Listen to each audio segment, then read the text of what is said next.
today we're going to discuss what's missing in land rights. And we have the very respected Tandra Chakma as our guest speaker. So why it is important? Because first of all, land rights is an essential topic for women in many parts of the developing world, in low and middle income countries, and also religious and ethnic minorities tend to suffer. And when you have more intersectionalities, so you belong to an indigenous background, you are more marginalized when it comes to exercising your land rights or even having them. So we're going to discuss and try to touch on some of that complex topic and try to get an idea from our guest what it has been in her experience and try to understand what it is. So I'm just going to welcome our guest. Welcome, Tandra Di. Welcome very much. I know it's very late in your time, but you've still made time for us. Before I go ahead with the many questions that we have for you, I'm just going to read out a little bit about your background. So Tandra is a seasoned development professional with over 16 years of experience in the socio-economic development sector, with a niche focus on indigenous communities across the Asia Pacific and the Chittagong Hill Tracts of Bangladesh, where we know that the main concentration of indigenous population resides.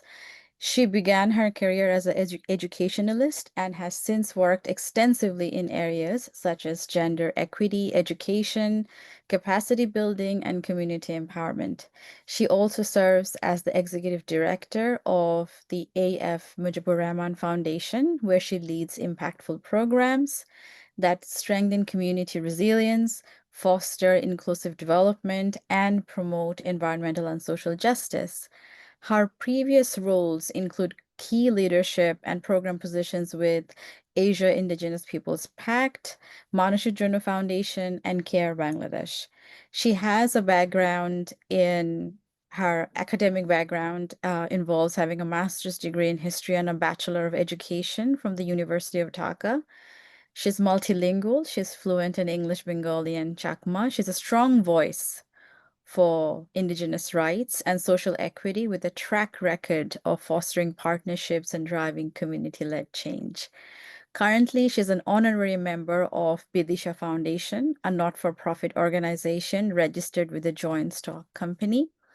The primary goal of this foundation is to establish an international standard institute that empower poor and underprivileged individuals, young boys, girls, women, and adults by providing professional skills for job placement. Currently, Tandra is helping to achieve the goal of this organization and focusing on writing blogs and online portals on women's issues. So there's much more to our guest speaker than what I've just quickly tried to cover some of the achievements, and I welcome everyone to visit, our website and learn more about her, or even simply Google and find out what she's doing. Um, I'll go back to our speaker now. Welcome to our platform, Tandradi. Thank you. I'll I'll start by asking you to tell us a little bit about yourself and what inspires you as an activist. Okay, you already told who I am, but okay. Thank you, Limona and the Global Activist Network, for giving me the opportunity to speak about the land rights of the indigenous peoples in the Chittagong Hill Tracts and about me. Again, my name is Tandra Chakma. I am from Rangamati in the Chittagong Hill Tracts. From the beginning of my career journey, I have worked for the communities of the CST. I'm in Chittagong Hill Tracts. I started my career as a head teacher at the school where my students were from the CST. After several years, I concluded my role there in 1999.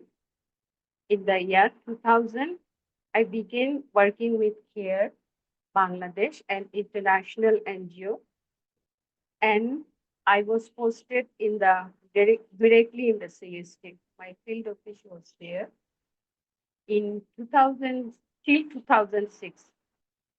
Again, in the same year, in 2006, I got the opportunity to work with the national NGO, Manusher Jonno Foundation, with a focus on the CST and capacity building of other NGOs. It was during this time that I became deeply involved in activism. I became a member of South Asian for Human Rights and Bangladesh Human Rights Forum in till 2024. Finally, I have to leave the job because I have the opportunity to work with Asia Indigenous Peoples Pact in Chiang Mai, Thailand. So I have joined as regional capacity building program coordinator with Asia Indigenous Peoples Pact, but I could not continue it for the family purpose. I have to leave the job within 6 months, after 6 months. And then again, after few years of rest, I have joined 2019 in a family foundation, that means AF Mujibur Rahman Foundation, as executive director. Then, but again, I could not continue in that role due to the COVID-19 situation in Bangladesh. However, I continued during my break period, I continued my write-ups and continue writing blogs in different online portals focusing women and trying to find the women who are in the different sectors such as footballers, cricketers, especially the indigenous women. Yes. And I wrote about them. Um, after that, this was a continuation of my work. Still, I'm going on writing, doing my write-ups. That's it. But in 2023, I met someone from ex-UNICEF. Okay, she's from UNICEF, who is famous for Mina cartoon. Okay. She's she's Yeah. the creator of Mina cartoon. Her name is Mira Mitra. I met with her and she requested me to join the Vista Foundation, a philanthropic organization, as a board member. And Okay. I'm still working with them. That is all about me and my Okay, thank journey. you so much. And you know, we run an online blog as well. So if you ever wanted to write about anything, women's rights, anything that has to do with the sustainable development goals, we really encourage you to submit your write-ups to our platform as well. That would be an honor for us to publish your write-up.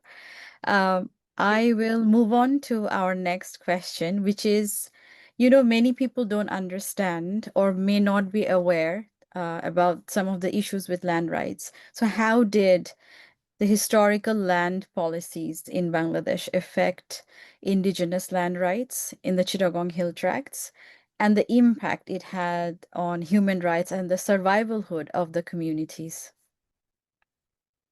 Okay. I, you already sent me the question, so I did a research in from different books and from internet, from different research paper, and this topic is very database. So Yes. I decided to write all the answers, and I'm going to read out the answers Yes, from the absolutely. paper. Whatever makes you feel comfortable. Okay, thank you. The struggle for land rights in the Chittagong Hill Tracts is not a recent conflict. It is a story spanning over a century, defined by a systematic unraveling of rights and a deliberate policy of dispossession. This history begins ironically with an act designed for protection. The legal cornerstone is the Chittagong Hillcrest Regulation of 1900, enacted by the British. This was a unique law. First, it formally recognized the authority of the indigenous Jumma peoples. Jumma means the indigenous peoples of CST. Their traditional chiefs and their customary laws of communal land ownership. It created protective barrier by prohibiting the sale of indigenous land to non-residents. But even then, a precedent was set. The British viewed the CST's vast forest not just as homeland, but as an economic asset, beginning the external exploitation of resources on indigenous land. During the British period, the tea cultivation started in CST. Following the partition of India in 1947, the new Pakistani state began to centralize control and ignore the CST's special status. They imposed plains-based land laws like the East Bengal Acquisition and Tennessee Act of 1950 onto the CST.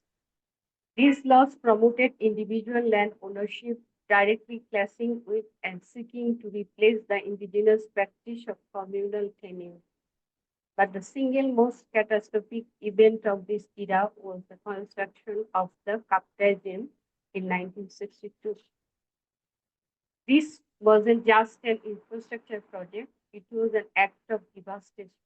The dam reservoir submerged 40% of the CST's most fertile and arable land.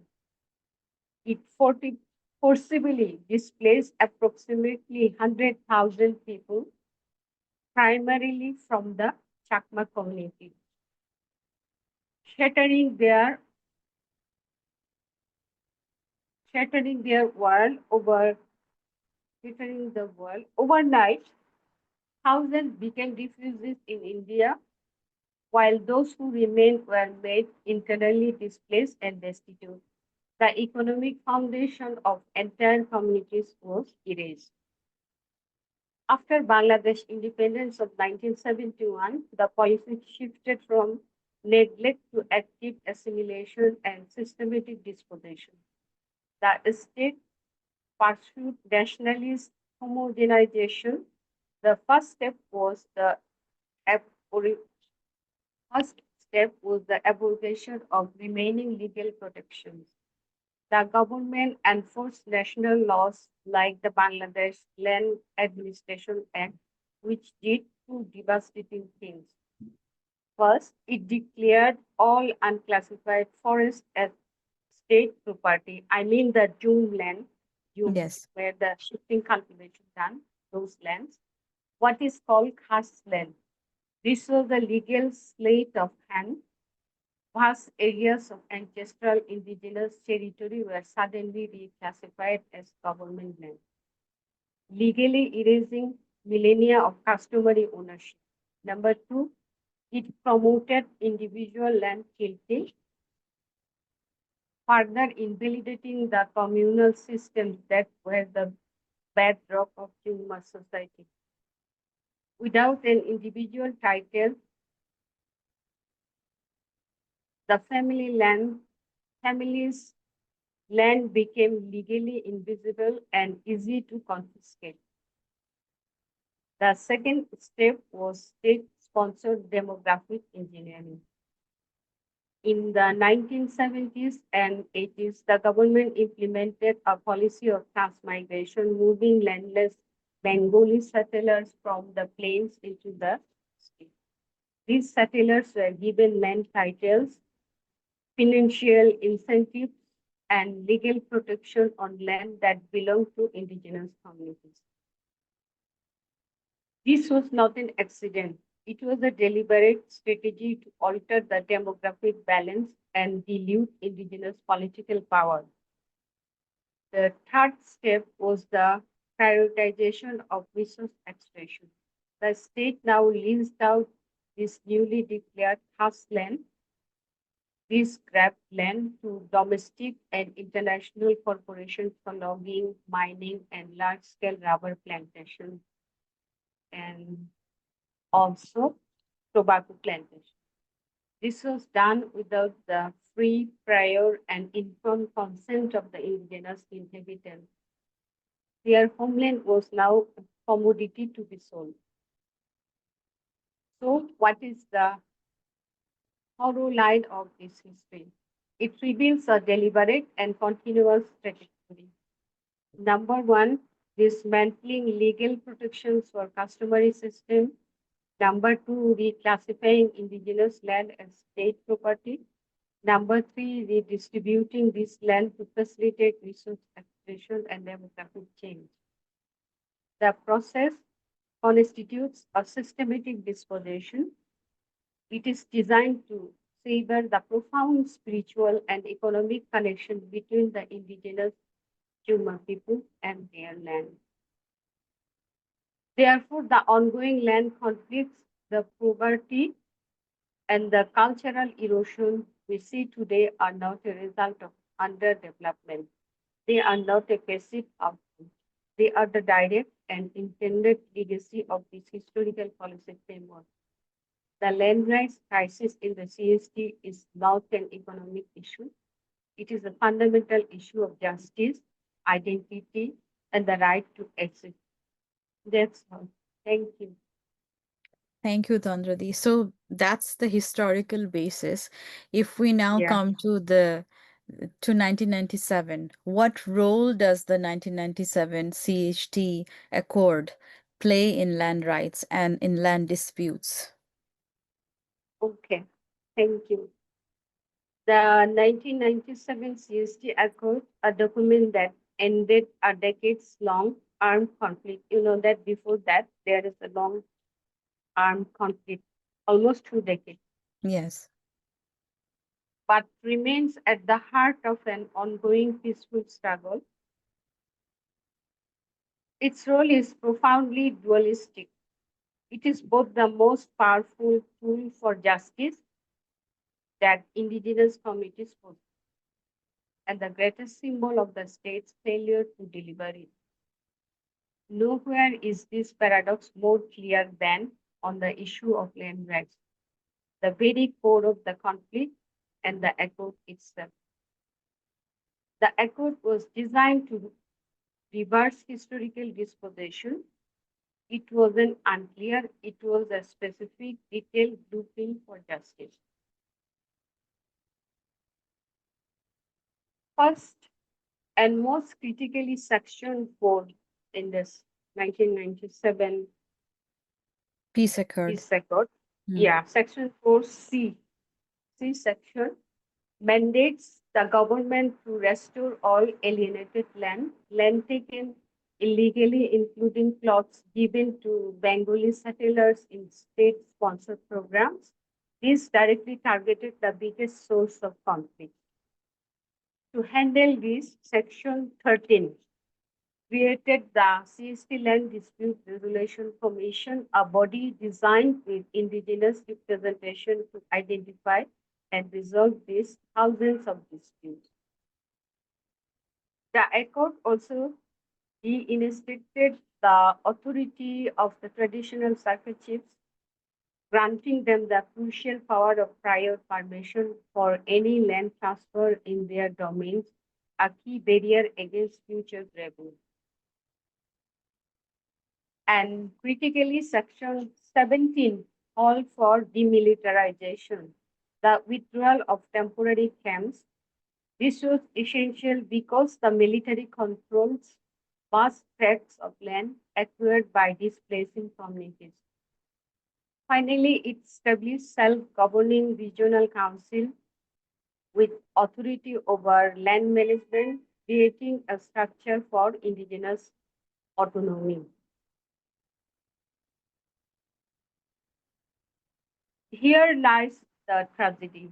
The failure to implement this blueprint hasn't just stalled progress, it has actively made things worse. The airport itself has become a primary source of new conflict. The Land Commission is the perfect symbol of this failure. Its rules weren't finalized for 19 years. Rules mean how it acts. It's not finalized yet. Hmm. It's led by government officials, not independent figures.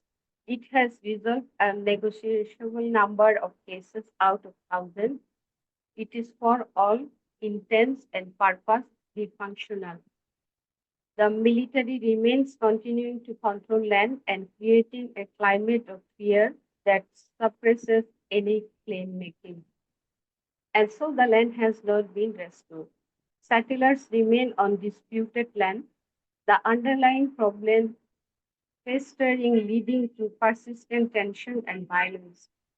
Meanwhile, meanwhile, with the Accords protections and enforced new land grabbing continues for rubber, tobacco, and tourism, creating new disputes on top of the old one. And the government balance disregard for requiring the circle chief's permission has eroded traditional authority, making this key institution meaningless. So, what is the role of the ECHO today? It is threefold. First, it remains a beacon of hope. It is an official, internationally witnessed document where the state formally acknowledges the unique status of the CSP and the historical injustice of land grabbing. It is the fundamental text for all advocacy, providing undeniable moral and legal authority. Second, it is the single greatest measure of failure. Its non implementation is the definitive proof of a lack of political will to solve this crisis. The empty promise of the Land Commission stands as a monument to the failure. And third, it is a source of frustration and conflict. The glaring gap between its promise and reality has bred deep anger and disillusionment. The existence of a solution that is being ignored is, in many ways, more frustrating than having no solution at all. In essence, the 1997 CST Accord is an unfulfilled contract. It gave indigenous communities the legal and moral grounds for their land claims, but withheld the institutional mechanisms to enforce them. Therefore, land disputes in the CST persist today, not because of a lack of a solution, but because of the deliberate failure to implement the solution that was already agreed upon. The struggle is no longer to win a peace agreement, but to force the state to honor the one it already signed. That's all. Thank you.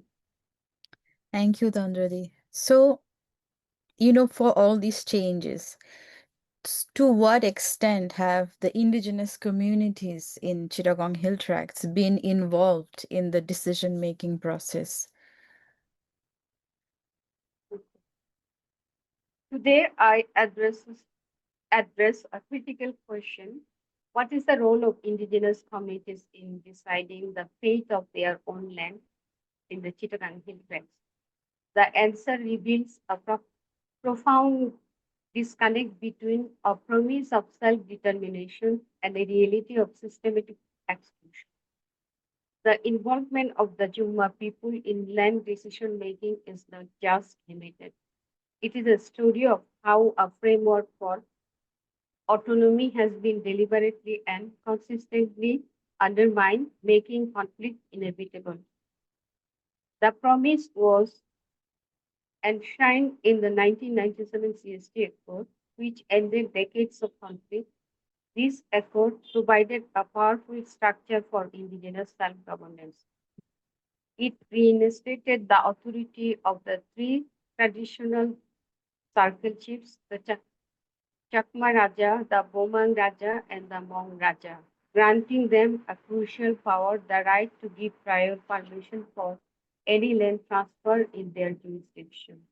This was designed to be a primary check against land grabbing. Furthermore, the airport established an elected CST regional council with supposed overarching authority over land management, administration, and even law and order. And it empowered the three hill district councils, Rangamati, Hill District Councils, Rangamati, Khagachuri, and Bandarban, to have significant control over local resources, including land. In theory, this was a revolutionary devolution of power, placing decision-making authority back into indigenous hands. In practice, this promise has been followed out. These institutions have been rendered largely symbolic, and involvement is a myth. Let's break down how this happened. At the national level, there is no meaningful involvement. Policies on mining, forestry, and agriculture are made in central ministries in Dhaka without consulting CST institutions. I mean the local level institutions. Yes. The, the National Land Administration Act, which contradicts customary law, are simply imposed from the center, I mean from Dhaka, at the at the project level. There is systematic exclusion. Large-scale projects for logging, mining, or tourism are approved by central authorities. So-called consultations are often mere formalities. A meeting held under the watch of the military with pre-selected individuals. They are a box-ticking exercise, not a seeking of consent. At the local level, traditional authority is routinely bypassed. The government and military regularly acquire land for roads, bases, and tourist spots without ever seeking the required permission from the circle chiefs. This renders their authority a cornerstone of the effort completely ineffective. This exclusion is not an accident, it is the result of deliberate mechanism. The central government, civil administration, and the military maintain a parallel dominant governance structure that simply overrules the effort mandated indigenous institutions. By classifying ancestral land as land or unclassified state forest, the state performs a legal slate of land. It claims it is not taking community land, but merely allocating its own property. This sidestepping any requirements for consultation. External actors often co-opt a few indigenous individuals, giving them money or positions to create an illusion of local support for a project. This fractures community unity and gives the state a pretext to claim consultation over. So, what is the final assessment? Indigenous communities in the CST are not involved in high-level decisions about resource exploitation, are not able to provide or withhold consent for projects that affect their very survival. Watch as their traditional institutions are systematically bypassed and weakened. Their involvement, when it occurs, is tokenistic, a performance of participation rather than its substance. The consistent pattern is not consultation but imposition. Therefore, their participation is ultimately limited to resisting decisions that have already been made without them. They are not partners in the process, they are its victims. The minimal to non existent involvement is not a side effect, it is the root cause of the persistent land conflicts and the continued erosion of indigenous rights in the seas. Thank you. Okay. Um, are there, to what extent, I mean, I'm referring to the legal challenges in Yeah. terms of the indigenous land ownership in the Chittagong Hill Tracts today. So what will you say are the main legal challenges? Yeah, the main legal challenge. The legal challenges to indigenous land ownership in the CST are not a gap in the system, they are the system itself. They form a complex web where the law is not a shield for protection, but the primary instrument of discrimination. The heart of the problem is the fundamental clash between two incompatible systems of land ownership. On one side is the indigenous customary system. For the Jumma people, land is communal. I mean, the common property. Land is common property, not individual property. So It there in is, Chittagong Hill Tracts, land is shared among the indigenous yeah, population when they cultivate. Yes. yeah. It is held collectively by the community, managed according to ancient customs, and governed by traditional institutions like the circle chiefs, headmen, and village heads. Individual title is rare. Identity and land are inseparable. On the other side is the state system.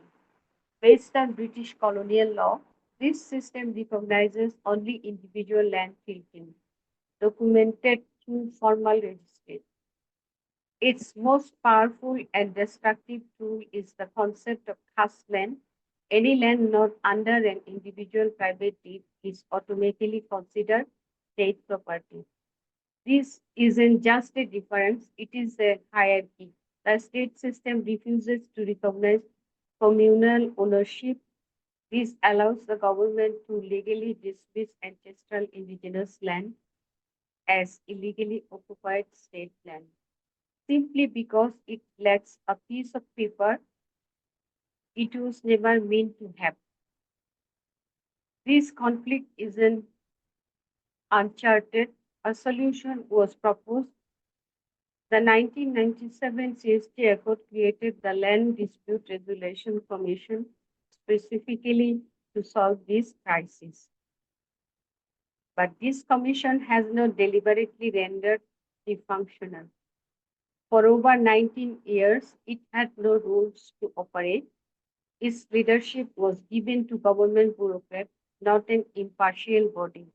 And even now, its power to actually restore land from the military or settler is virtually non existent. It is a symbol of promised justice intentionally neutralized. Furthermore, the state systematically bypasses existing protections. The CST regulation of 1900 is still law and requires the circle chief's permission for any land transfer. In practice, the military and government ignore this, completely acquiring land for bases, resorts, and plantations without any consultation. This doesn't just grabbing land, it dismantles the entire traditional governance structure. So, what happens when a community tries to challenge this input? The system is stacked against them. Challenging the Army's control of land for so called security on its business projects is a legal dead end. Their authority is absolute and their impunity is near total. The formal court system is expensive, slow, and conducted in Bengali, putting indigenous communities at an immediate disadvantage. But more importantly, there is a pervasive bias. Lower courts consistently favor the state's paperwork, its deeds, and its Haslen classification over the testimony history and customary evidence of indigenous people. Many community members aren't even aware of their limited legal options. and the cost and fear of pursuing them are often too high. In conclusion, the legal challenges in the CST are not about a lack of laws. They are about the active use of state legal framework to systematically dismantle and override indigenous land ownership. The law is used to reclassify ancestral territory as state property. The law is used to ignore the protections of the Accord and the regulation of 1900. The law is used to favor colonial system of ownership over a customary one, and the law provides a veneer of legality to what is essentially the seizure of a homeland. This is not lawlessness, this is lawful land grab, and it is the greatest challenge the indigenous people of the CST face. Thank you. And how have the military and the Bengali settlers populations impacted land rights in Chittagong Hill Tracts? Okay. The struggle for indigenous land rights in the Chittagong Hills is intensified by two interconnected forces, state-sponsored settlement and militarization. These strategies have systematically altered demography, undermined land ownership, and threatened the cultural and physical survival of indigenous remote communities. From the late 1970s, the government resettled over 400,000 Bengali families into the CST, shifting the indigenous population from nearly 90% in 90% in 1947 to just around 50% by the 1990s. These settlers were allocated fertile lands, paddy fields, and orchards that indigenous families had historically relied upon, often receiving formal land rights, land titles, while Jumma communities whose ownership is rooted in collective customary systems were left legally vulnerable. Between 1979 and 1984, the government orchestrated the transmigration of over 400 Bengali families against the village to the city. This was not organic migration. It was a state policy was twofold demographic shift. Indigenous peoples who constituted nearly 90% of the population in 1947 were reduced to roughly 50% by the 1990s. This was a deliberate strategy to dilute their political power in their own homeland. Land grab by allocation. Settlers were not given barren hillside, they were allocated the most fertile valley land, the paddy fields and orchards that were the economic backbone of indigenous communities. And critically, then they often received formal land titles from the state, while indigenous families relying on centuries of customary ownership were left with no state recognized documents. This mass settlement required enforcement from the late 1970s. The state deployed the military both to suppress insurgency and to secure the settlement program, making the CST one of the most militarized regions in the world. The military role in land disposition is direct. Military camps and security zones were established directly on indigenous land without consent blocking access to forests, rivers, and villages. The military consistently sides with settlers when land conflicts arise. Indigenous communities face harassment, eviction, and violence. Reports by Amnesty International and Human Rights Watch document village burnings and attacks occurring with military protection or indifference. Even after the 1997 peace accord, many camps remain, meaning this system of control and land alienation continues to this day. The same model of state-backed takeover now continues under a new name, economic development through resource extraction. Industries like logging and mining are the new frontier of land grabbing.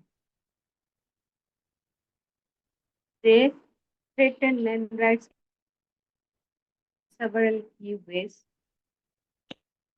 Direct land grabbing operation established on ancestral land without the free, prior, and informed consent of communities, leading to forced eviction. Number two, legal manipulation. Companies partner with the state, which uses the caste land doctrine to lease out indigenous territory, claiming it is state property. Number three, environmental destruction. Mining poisons rivers, logging destroys forests. This severs the spiritual and economic connection indigenous people have to their land, making it unsafe even if they are dire. Number four, violence self-immunization. Just as with settlers, those who protest face intimidation are labeled anti-development and are met with state or private security force violence. This continues the cycle. Promises of jobs are broken, traditional livelihoods are destroyed, and communities are left with only pollution and poverty. The combined effect of settlement, militarization, and expression has been nothing short of devastating. It has led to mass development, crippling food insecurity, and sustained violence. This is not merely a physical fact, it is an existential one. It represents a fundamental clash of values. The state and industries see land as a commodity to be owned, exploited, and profited from. Indigenous see land as life itself, the source of their identity, culture, and survival. Therefore, the struggle of land rights in the CST is a struggle against a system designed to dismantle indigenous worldviews. It is a struggle for the continued existence of the Jumma peoples as distinct cultures and as the rightful guardians of their ancestral land. That's all about it. Thank you. You touched on a little before in your answers, you touched a little bit about the mining problem and all that. So, what role do natural resource extraction industries like mining, logging play in sort of like threatening land rights for indigenous people in Chittagong Hill Tracts? Yes. The role of natural resource exploration industries, mining, logging, and agribusinesses also in threatening the land rights of indigenous peoples in the Chittagong Hills CST is central, systematic, and devastating. These industries are not isolated actors, but are the primary drivers of contemporary land disposition, operating within a framework of legal and military support that systematically sidelines indigenous rights.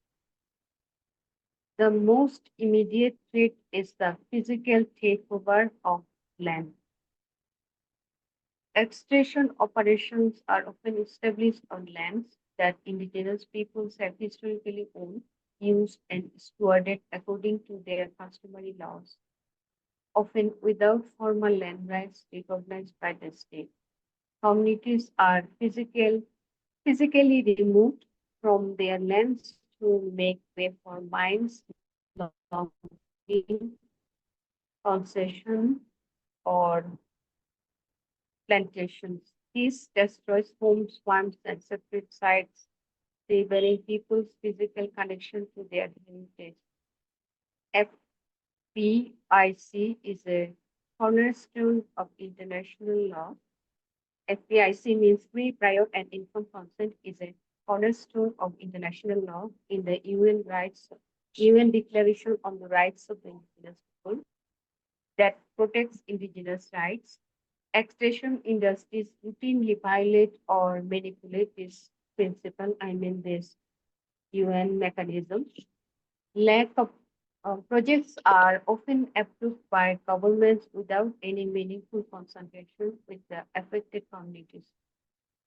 Companies may hold meetings that are not accessible in a foreign language in distinct cities or provide misleading information about the project scale and impact. Companies may co-opt a few community leaders with offers of jobs or money, creating internal conflict and undermining unified information. When communities clearly say no, companies and governments often proceed regardless, using state power to override their decision. Even if a community is not directly evicted, extraction destroys the ecosystem their survival and culture depend on. Mining poisons rivers and soil with chemicals like mercury and cyanide. Logging causes erosion and situation of waterways. This makes traditional fishing, farming, and hunting impossible. Logging and clearing land for agribusiness like palm, oil, soya, and tobacco destroy forests that are sources of food, medicine, building materials, and cultural spirituality. Loss of biodiversity, the destruction of ecosystem reflects the flora and fauna that are critical to traditional subsistence livelihoods and cultural practice. Industries leverage state power and legal systems to their advantage. Many states do not recognize indigenous customary land ownership. Industries partner with governments to operate on land legally classified as state land or empty, despite indigenous presence. Indigenous people who peacefully defend their land are often framed as anti-development, arrested on trumped-up charges, or labeled terrorists.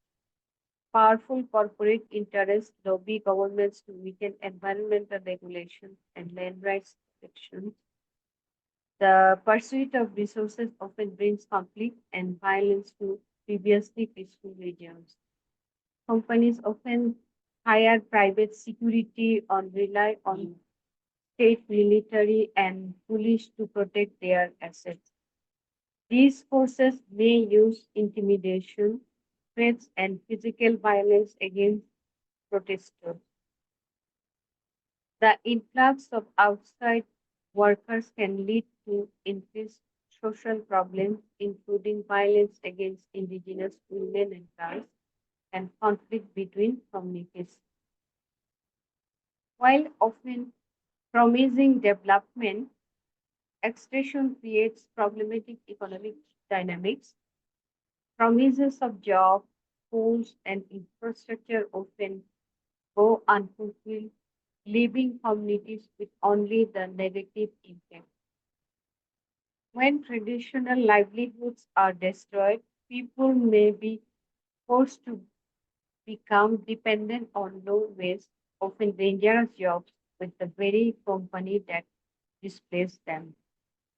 The influx of money and external values can create internal social divisions, erode traditional governance structures, and lead to problems like addiction. Ultimately, the threat stems from a fundamental conflict of values. Extraction industries view land as a commodity, a source of profit to be owned, subdivided, and exploited. Indigenous peoples view land as life and inseparable source of identity, spirituality, culture, and survival that they are deeply connected to land responsible for stewarding. Therefore, natural resource extraction industries are not merely a physical threat, but an existential one. They act as the primary vehicle for imposing an external economic model that dispossesses indigenous people, destroys their environment, and dismantles their cultural survival. all while consistently violating their fundamental right to self-determination and control over their own territories. The struggle against these industries is at its heart a struggle for the continued existence of indigenous cultures and their rightful place as guardians of their ancestors. Thank you. And so, how effective are the local indigenous led organizations in advocating for land rights?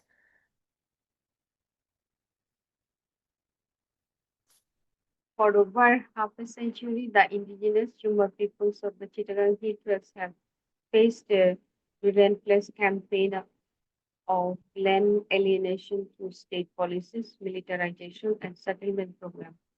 Yet, against this overwhelming odds, our resilient force has stood firm local indigenous led organizations. They are the guardians of the land, the amplifiers of community voice, and the central actors in a protracted struggle for justice, advocacy, and mobilization. At the heart of this resistance are key organizations that mobilize communities and set the agenda among them. Among them, the Parbukta Chittagong Jonno Samiti or PCJSS as a political party with deep grassroots network tirelessly advocates for full implementation of the 1997 Peace Accord, demilitarization, and land restoration. The Hill Women's Federation plays a crucial role, ensuring that the fight against land grabbing also confronts the gendered violence and specific displacement that Indigenous women face. An organization like the Cupping Foundation work to internationalize the struggle, meticulously documenting human rights abuses and producing reports that bring global attention to local crises. Their effectiveness clear when land is grabbed in Sajid or Nungi. These groups ensure it does not happen in silence.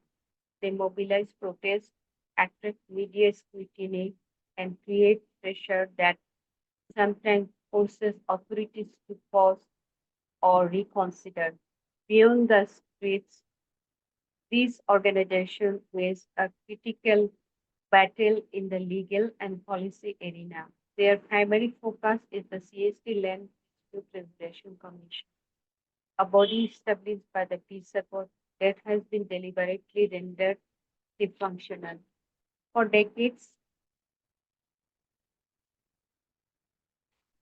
indigenous groups have okay. Indigenous groups have lobbied, drafted alternative recommendations, and organized dialogues to make this commission work. This persistent pressure is why amendments to the Land Commission Act were even attempted in 2016, though deeply flawed. They were a direct result of advocacy. The continuously highlight they continuously highlight how state policies violate the accord, influencing parliamentary debates and drawing the attention of international bodies like the UN. The effectiveness here is holding the government accountable, ensuring that its promises and failures are recorded and challenged. Perhaps their most profound impact is at the grassroots level in community empowerment through workshop publications in local languages and youth programs. These organizations help communities understand their customary rights and legal provisions. They ensure women's leadership is central, not sidelined. By documenting every land grab and telling these stories, they turn local incidents into national and international advocacy cases. They empower communities to resist, protest, and seek redress, breaking the cycle of silence. However, their effectiveness is severely constrained by massive challenges. The CST remains highly militarized. Activists face surveillance, harassment, and are branded as anti-state. They operate with limited resources, often relying on volunteers. Political divisions within indigenous movements can fracture unity. Political division, I mean, there are four groups in CST now, political, and perhaps most fundamentally, they face a state that is often unresponsive, prioritizing economic projects and settler interest over their rights. In conclusion, the effectiveness of indigenous-led organization is a study in resilience against impossible odds. They are highly effective as advocates, mobilizers, and watchdogs. They have succeeded in defining land rights symbolically and politically, ensuring the world knows about the injustice in the CST. They have empowered communities to find their voice. However, their ability to achieve full tangible justice, the actual return of grabbed land, and the revocation of illegal leases remain severely limited by the power structures added against them. But make no mistake, without this organization, indigenous voices would be utterly silenced. They are the fragile but unbreakable barrier between their people and complete dispossession.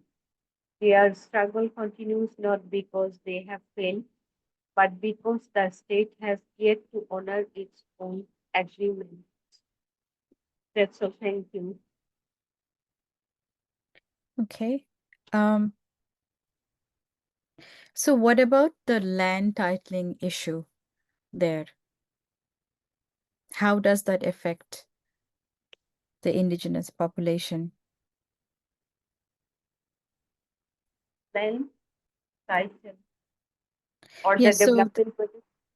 yes, so the impact of development projects like roads, dams, and infrastructure on indigenous land. Yeah. Okay. For indigenous Jonno peoples of the Chittagong Hill Crest, the word development has a dark and painful meaning. It does not mean progress. Let's look at the history for decades. Massive state-led projects have seized indigenous land. The most devastating was the Kaptai Dam, built in the 1962. It wasn't just a power project, it was a catastrophe. It submerged 54,000 acres of the most fertile valley land. It displaced over 100,000 people, mostly from the Chakma community. Without any proper rehabilitation, sacred sites, villages, farms, everything vanished underwater. The trauma from Kaptai still fuels a deep distrust of the state today. Then came the road building projects. Framed as connectivity, these roads were built for troop movement, depending militarization. These roads opened the floodgates. They gave settlers and loggers access to remote areas, leading to new waves of land grabbing. In Khagrachuri and Bandarban, villages lost control of their land the moment the road arrived. Now we see it in tourism. In Sajek Valley and Nilgiri, indigenous communities are evicted to make way for forest resorts and army-run eco parks. They are excluded from decisions and see none of the benefits. Their land taken for someone else's profit. This is the repeating pattern. Development in the CST means destruction for its people. But is this possible? How can a state legally take all this land? The answer lies in a deliverable legal cliff, the denial of land tilting. The state operates on a system of individual land ownership. but indigenous Chukma people hold their land communally under customary law. The state refuses to recognize this. So, what does it do? It classifies all ancestral indigenous land as hustland, meaning state owned land. This is not a bureaucratic error, this is a license for dispossession. If the land is legally state land, then the government is not grabber. It is merely allocating its own property to settlers or leasing it to corporations for logging and mining or using it for military base. Without a formal title deed, an indigenous community has no legal standing in court. Their evidence ancestral graves, sacred sites, generations of farming is dismissed as worthless. Meanwhile, a settler with a government permit has a document the court must respect. The system is weak from the start. This is why the land commission created by the Peace Accord to give back grabbed land is completely useless. It has no way to verify customary ownership. It only understands government documents, the very documents used to grab the land in the first place. The consequences of this system are devastating. It fuels violent conflict. You have indigenous inhabitants without paper and settlers with state sanction, both believing they have a right to the same plot of land. Clashes are inevitable. It traps communities in poverty. Without a title, you cannot use your land as collateral for a bank loan. You cannot invest in long term crops or irrigation because you live in fear that your land will be taken tomorrow. Why plant an orchard if soldiers will come to cut it down? It destroys traditional governance. The authority of the circle chiefs is made meaningless when the military and government simplify, ignore them, and hand out land to outsiders. In short, the lack of thinking doesn't just make indigenous communities vulnerable, it actively localizes the theft of their homeland. So, in conclusion, the story is clear. Development projects are the physical mechanism of displacement, the dams, the roads, the tourist resorts that physically take the land. And the lack of land tilting is the legal mechanism that justifies. It is the tool that lets the state erase indigenous people from the map and call it law. Together, they form a perfect brutal system of disposition. This is not an accident, it is deliberate strategy. And until the state recognizes customary land ownership, the land grabbing will continue under the guise of law and development. That's all. Thank you. Okay, I'm just conscious of the time, Tandradi. So I'm going to ask you two more questions. How does the lack of proper land titling and documentation affect indigenous communities? The struggle for land rights in the Chittagong Tracts is fundamentally a struggle against legal erasure. The most powerful weapon in this ongoing disposition is the simple, devastating absence of a piece of paper, a formal land title. For the indigenous Yuma peoples, land is not a commodity to be individually owned and sold. It is the heart of their identity, held communality for generations under complex customary laws. But to the modern Bangladeshi state, this traditional system is invisible. The state operates on a system of individual land titling, and by refusing to recognize communal ownership, it has created a legal vacuum that it exploits to justify the grabbing of an entire homeland. This is done through a legal doctrine called husband. Any land held under an individual title, it is automatically classified as state property over my ancestral territories, forests, farms, and villages that have sustained humanities for centuries are legally redefined as government land. This classification is a license for disposition. It provides a seemingly legal pretext for the state to lease this land to Bengali settlers for agriculture, to corporate for logging and mining, or to military for bases and training grounds. From the state's perspective, it is not land grabbing, it is barely allocating its. This legal trickery has devastating consequences in any court dispute over land. The burden of proof is on the claimant. An indigenous family can point to the graves of their ancestors, their sacred sites, and their historical farming pattern as proof of ownership. But in a formal court, this evidence is consistently dismissed as unscientific or invalid. It is no match for a government issued lease held by a settler or a corporation. Without a title deed, the Jumma people have no legal standing, making it impossible to invade their land. This injustice is concerned by the failure of the very body designed to address it. The CST Land Dispute Resolution Commission, established by the 1997 peace accord to restore the grave land, the commission is paralyzed. It lacks any clear rules for how to verify indigenous claims based on custom and tradition.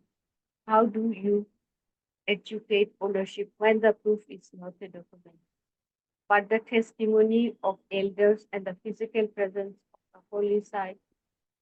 The commission, dominated by government representatives, naturally favors the only document that exists, those held by the state and the settler. The system is rigged against the indigenous from the start. The damage extends far beyond the courtroom. The state's refusal to recognize customary land ownership directly undermines traditional June government. The CST regulation of 1900 grants the circuit chiefs and the authority to approve land transactions by allocating land without their permission. The government and military reduced its traditional leaders to symbolic figures, eroding the community's ability to self-govern. The legal limbo fuels violent conflict. Settlers brought in by state programs often receive some form of documentation or promise pitting them against indigenous inhabitants who have none but have every historical right to the land. Both believe they are in the right, clashes are inevitable. The land grabbers face no consequences as they are seen by the law as merely acting on state permits. Finally, the lack of title perpetuates brutal poverty. Without a deed, land cannot be used as a collateral for a bank loan. This cuts off families from credit for education, starting businesses, or improving farms. Most devastatingly, it destroys any incentive to invest in the land. In summary, the lack of land titling is not a simple bureaucratic oversight. It is the primary tool in a systematic strategy. It allows the state to legal, legally erase indigenous presence by calling their homeland state land, legally sanction its transfer to outsiders, legally disempower indigenous communities in all legal administrative settings, legally ignore the protections of the peace accord and the authority of its own laws. In essence, the state has used to own the legal system to transform historical indigenous owners into illegal occupants on their own land, leaving them utterly vulnerable to dispossession without recourse. Sorry, This is the legal architecture of injustice in justice. That's all. Thank you. We're over time, so I'm going to very quickly wrap up and ask you the last question. So, what are your top three recommendations? Okay, my top three recommendations are firstly, legal reform, recognize customary land tenure with explicit gender provisions, amend national land laws to formally recognize indigenous customary land tenure system as a legitimate form of land ownership, nullifying the caste land doctrine. Within this legal framework, explicitly guarantee women's rights to own, inherit, and control land. Secondly, in institutional reform, empower the Land Commission with a gender-sensitive mandate. Make the dysfunctional CSP Land Commission operational by adopting clear rules that validate customary evidence, oral history, separate site, ensure its independence and adequate indigenous representation. Mandate significant female membership on the commission, establish a dedicated women's cell to provide legal aid, translation, and safe access for women to file and testify in land dispute cases. Thirdly, community empowerment, support women-led land documentation and mapping. Fund and facilitate community-led participatory mapping using technology like GPS. Communities can document traditional boundaries, farm sensitive sites to create irrefutable evidence of ownership. Train and empower women to lead this process. Their unique knowledge of resources, water, medicinal plants, family plot is crucial for accurate mapping and strengthen their role as community leaders and knowledge keepers. These are my recommendations. Thank you so much. It has been a very heavy, Yeah, discussion today because it's a very difficult topic, but I tried to our intention was to inform our audience and the young change makers on some of the issues faced by the indigenous community in Bangladesh. And also, generally, I think, none of the countries have done justice to the indigenous communities globally. Even if we look at Canada or the US or, South America, Asia Pacific, there's yeah, so much to be done. And thank you so much for sharing, all these insights. I know that it can, it involve laws, policies, so many things, but um, we have recorded your session, so we will share this throughout our social media. And just before I finish the session, obviously I would like to thank you for making time. I know it's very late yeah. in No, no, Dhaka. no. It's And okay. also, like I have mentioned, if you would like to write on any issues, we will be very happy to publish it. And it's a invite to everyone who watches our webinars that if you are interested in writing about any social issues or any project that you're working on, please do submit your articles to us. If you know anyone who's doing really amazing social work, please nominate. And also, we have launched a grant, which is the Global Activist Network Impact Fund. The deadline is Monday, 22nd of September. September. Yes. So Yeah. I encourage everyone to apply. It's a mini grant, but it will at least help a little bit, whatever it does. We are on all social media platforms. Most of them, we're on Facebook, on Instagram, on Twitter, LinkedIn, Spotify. I don't know if I've mentioned all of them, but find us, follow us. It's going to, raise awareness of issues such as this. YouTube, of course, we have our own YouTube channel where we will share our our um, our session today. I see a raised hand, so I'm very quickly Desire. I know I'm pronouncing your name wrong, but very quickly, do you want to share what you wanted to ask or comment? Thank you. It just to thank you for as a GAN committee for having organized this event. It has been very benefic, very important for me, and I want you to continue to do such an initiative just to share um, achievement of some global activists so that we can continue to be experienced in a different field. Thank you. Thank you so much. And keep supporting us, keep joining our sessions, watch our sessions on our social media, and please do follow us on our social media handles. So, Tandradi, I'm going to finish the session, but just before I let you go, do you want to share your last words? Any last words with us? Yeah, my final words. The struggle for land rights in the Chittagong Hill Tracts is not barely a legal or political issue. It is a fundamental fight for identity, survival, and justice. Indigenous human communities, especially women, are not victims waiting to be saved. They are resilient guardians of their land and culture, demonstrating profound courage in the face of systematic dispossession.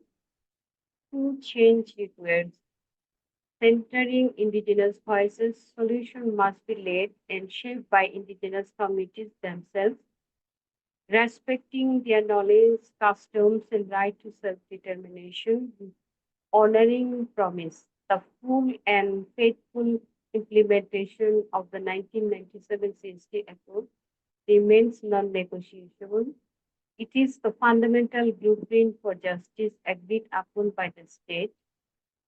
Global solidarity, the world must bear witness, amplify this struggle, and hold governments and corporations accountable for violations of human and indigenous rights. Justice for the CST is possible. It is necessary and it is long overdue.